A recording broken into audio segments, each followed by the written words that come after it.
Okay, we can get started. Chris? All right, I'll call the meeting to order. Karen, would you please do the roll call? Chris? Here. Sally? Present.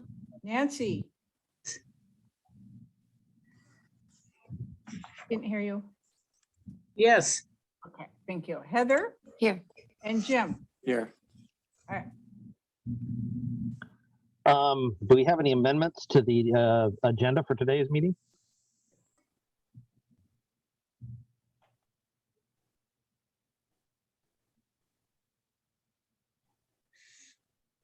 Hearing none, do we have a motion to approve? So move. Second. All in favor? Aye. Aye. Do we have any amendments to the minutes from the from the October meeting? No. No. Hearing none, do we have a motion to approve? So move. Second. All in favor? Aye. Do we have any public comments that are unrelated to today's agenda items?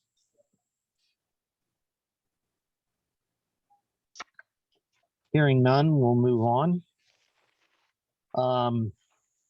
There's nothing on the consent calendar, so we move on to public hearing items. The first is a consideration of an application from Surrogate Farms for a remote sign at the northern corner of Hagen Drive and North Nordic Drive. Do we have a motion? Or public testimony first, sorry.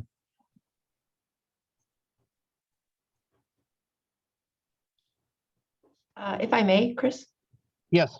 Sure. So this summer, this has a bit of a backstory. We had a nuisance complaint about a business having multiple signs downtown, not Surrogate Farms. And whether that was in violation of our sign ordinance. And as you may recall, sometimes our code is not exactly written in the clearest language, but the way that the sign ordinance has always been interpreted is there would be one sign per business in front of that business, in the commercial zone. And so this is specific to sidewalk signs only. So as you walk down Main Street, you'll notice that some businesses have one sign, a small sign out in the sidewalk in front of them related to that business.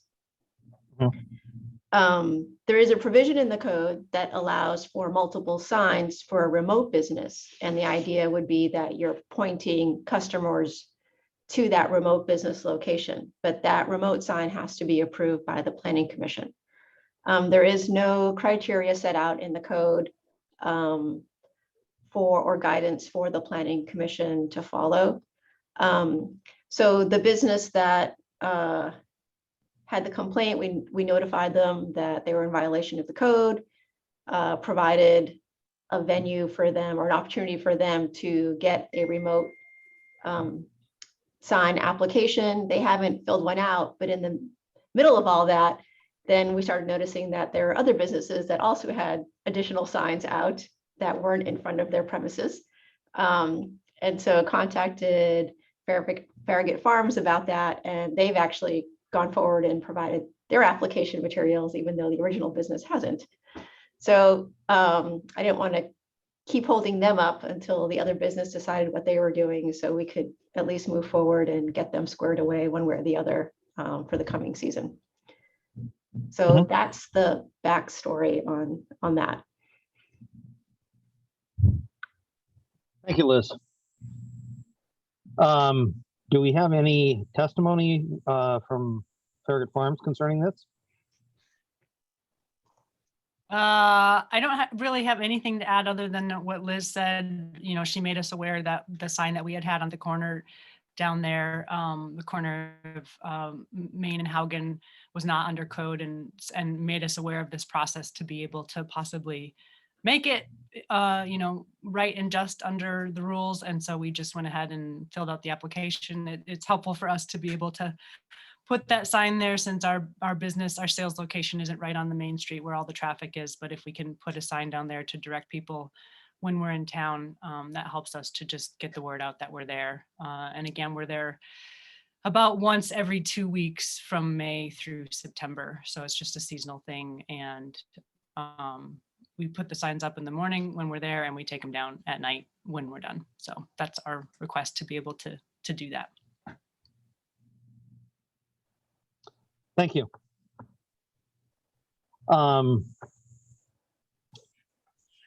Is there any further public comments? Hearing none, do we have a motion? I move we accept the intent to occupy sidewalk. I don't know. Do we have a second? Karen, you're muted. I can't hear anything from the chambers. Sorry. Second. Okay, discussion? I personally appreciate having the sign because still, I consider myself still new.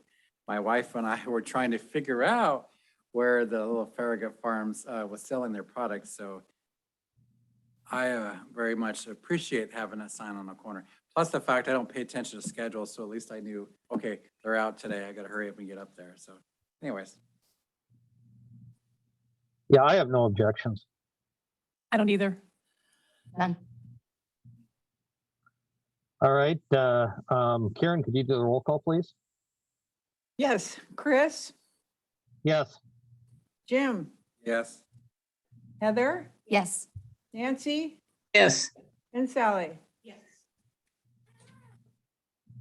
Okay, moving on to consideration of an application from Joel and Kim Randup for a variance from the 10-foot side yard setback requirement at 1116 Lake Street to allow for construction of a garage. Do we have any testimony?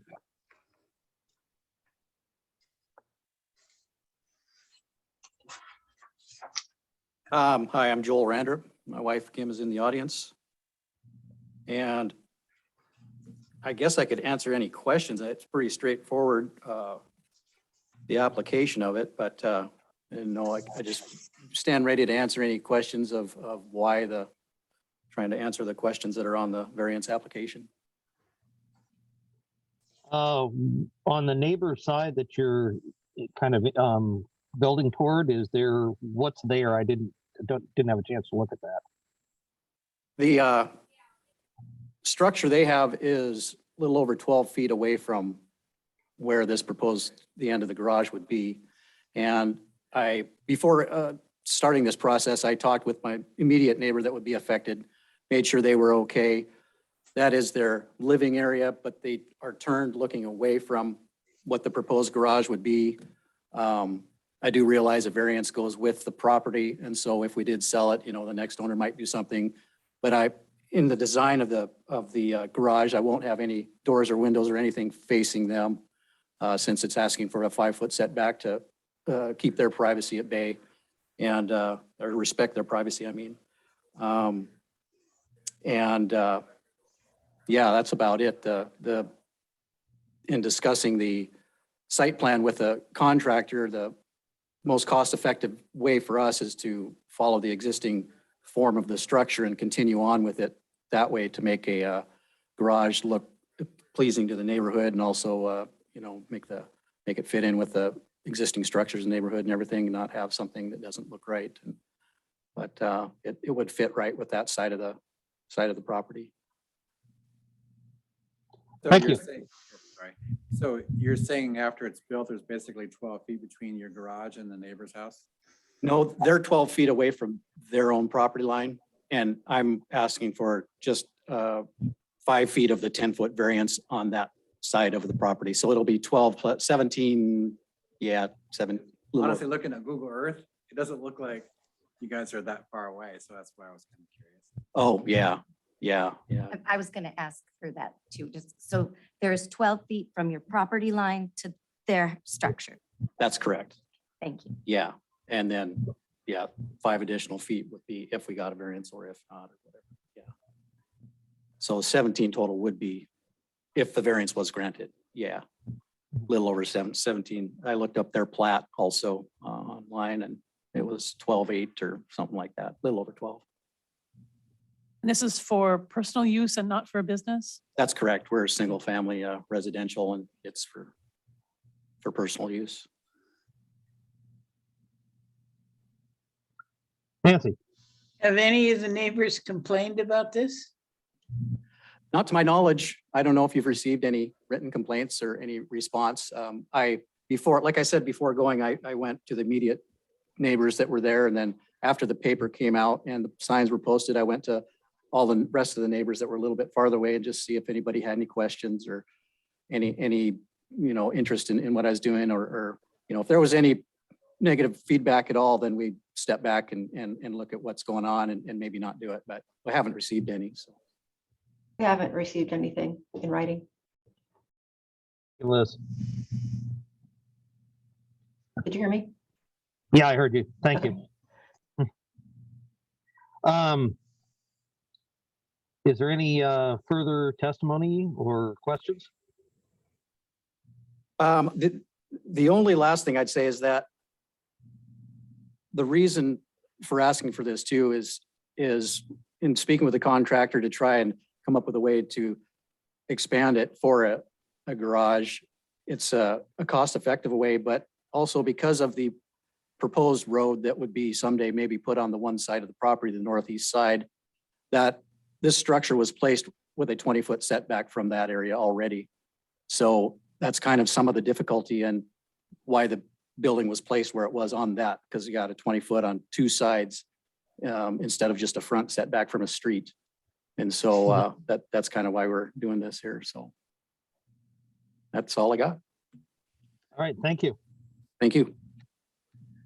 Do we have a motion? Didn't we? I move we approve. I'll second. Any further discussion? He answered, my initial concern was just making sure there was 12 feet between, and I think that they meet that, so I'm okay with it. All right. If no further discussion, Karen, do you want to do the roll call, please? Well, Sally, Yes. Nancy, Yes, Jim, Yes. Chris, Yes. and Heather. Yes. Okay, moving on to approval of the planning commission meeting schedule for 2022. Thanks, you guys. Be nice to get the cars out of the driveway and dry and warm. Does anybody have any objections to the schedule? I think it looks fine.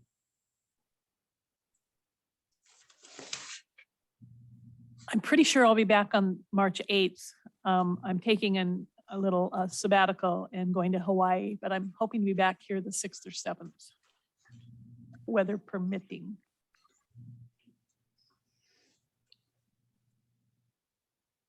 Any other comments, questions?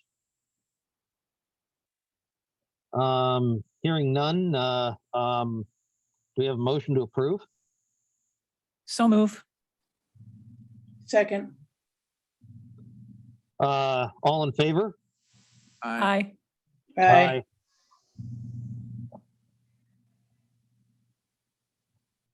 I gotta open my iPad back up again. Just a second. All right, non-agenda items. Any other comments?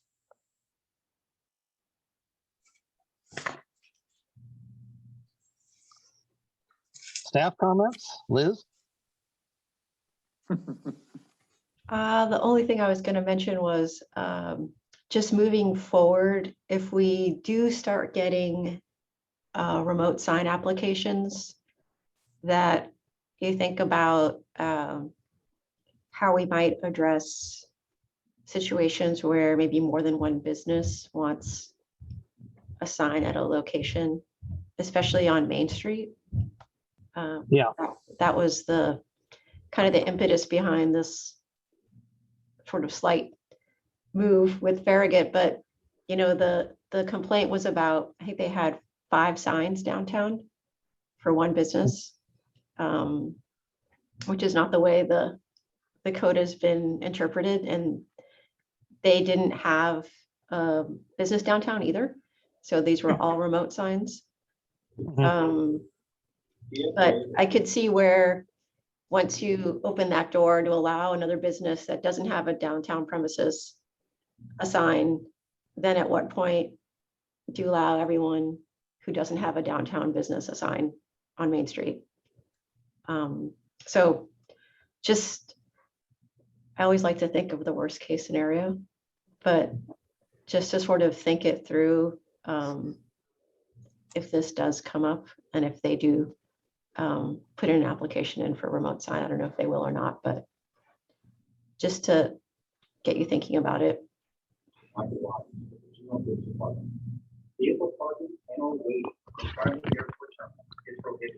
right. Any further comments? Our next meeting is February 8th at noon. Who's going to be able to make that? I'll be here. As far as I know, I'll be here. I'll be in town for that one.